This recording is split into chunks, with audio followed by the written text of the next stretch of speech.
মানুষ খানা পাচ্ছে না, তারা বালু খেয়ে থাকে, তাদের টয়লেট নাই, তাদের মেয়েদের স্যানিটারির যে ব্যবস্থাটা সেটাও তারা নাই।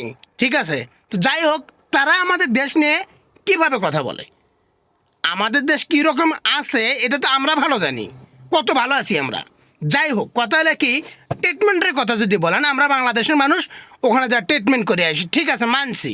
তবে এই গত 15 বছর যে পরিমাণ ট্রিটমেন্ট সরঞ্জাম বাংলাদেশের ক্রয় করা হয়েছে, যদি তার সঠিক যদি ব্যবহার হতো, তাহলে ইন্ডিয়া থেকে আমাদের দেশে চিকিৎসা করার জন্য মানুষ আসতো।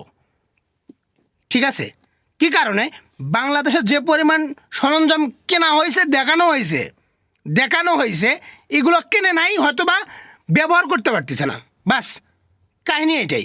আরও কথা হলে কি জানেন না, কথা হলে কি, তারা পানি পায় না, পানি তারা একটা কুয়ো থেকে একটা গ্রামের পানি এখনও মানে ব্যবহার করে, এখনও বাংলাদেশে মানে ওই দেশের এখনও আছে, মানে এমনও পানি আছে কুয়া থেকে, এমনও পানি তারা পায়, কাদার মতো পানি, সেই পানি তারা কাদার মতো পানি তারা উঠায়া তারপর তারা মানে ওই পানিগুলো খায় বা পরিষ্কার করে একটু খায়, আর তারা আমাদের দেশ নিয়ে কথা বলে। আর আমরা যদি মনে করি যে তারা আমাদের বন্ধু রাষ্ট্র, ঠিক আছে, মানছি, তারা আমাদের বন্ধু রাষ্ট্র সেই দিন পর্যন্ত ছিল যতদিন শেখ হাসিনা ছিল। তার কারণ শেখ হাসিনার ভয়ে আমরা কেউ কথা বলতে পারিনি। আমার মতো লোক কথা ঠিকই বলছে, আমি ঠিকই বলছি, কিন্তু আমাদের বাংলাদেশের অনেক মানুষ কথা বলতে পারেনি, যারা এখন কথা বলতে পারে। হ্যাঁ, তারা বন্ধু রাষ্ট্র ভাবতো, কিন্তু আসলে তারা আমাদের বন্ধু কীভাবে বন্ধু, তারা আমাদের কাছ থেকে নিচে কোনো কিছু দেয় নাই, দেওয়ার পরিবর্তে 10 টাকা দামের জিনিস দিতে তার দাম নিচে 20 টাকা। কথা বুঝতে পারছেন? এখানে বিষয় অনেকগুলো বোঝার আছে। আর সেই দেশের লোক আমাদের দেশ নিয়ে কথা বলে, আমাদের দেশ নিয়ে কথা বলার তো দরকার নেই। বাংলাদেশ এশিয়া মহাদেশে কয়েকটা দেশ আছে যারা ইন্ডিয়াকে বয়কট করছে, ইন্ডিয়ার কোনো প্রোডাক্ট তারা ব্যবহার করে না, তাহলে আমাদের বাংলাদেশের মানুষ তাহলে পারবে না কেন? অবশ্যই পারবে। পুরো একটা ইন্ডিয়া চায়নার প্রোডাক্ট বন্ধ, এখনও বন্ধ, চায়নার প্রোডাক্ট বন্ধ, ঠিক আছে, কিন্তু আমাদের দেশের মানুষ ইন্ডিয়ার প্রোডাক্ট ছাড়া চলে না। এটা কোন ধরনের কথা? আমরাও কিন্তু পারবো, কিন্তু ঘটনা হচ্ছে আমাদের মাইন্ড সেন্স পরিবর্তন করতে হবে, প্রোডাকশন করতে হবে, বাড়াতে হবে।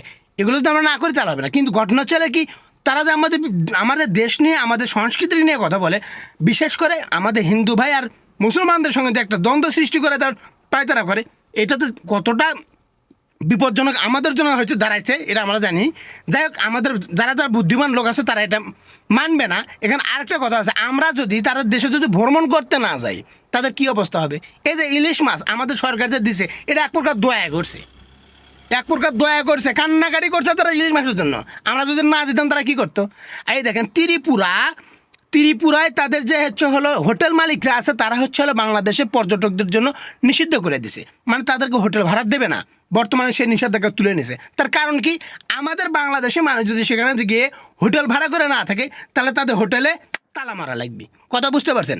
এখানে বহুত কিছু আছে বাংলাদেশের, আমরা তাদের নিয়ে চলি তা না, আমরা তাদের কাছ থেকে ক্রয় করি, কিন্তু আমাদের বাংলাদেশের মানুষ ওখানে গিয়ে তাদেরকে টাকা দিয়ে আসে, মানে প্রোডাক্ট কেনে।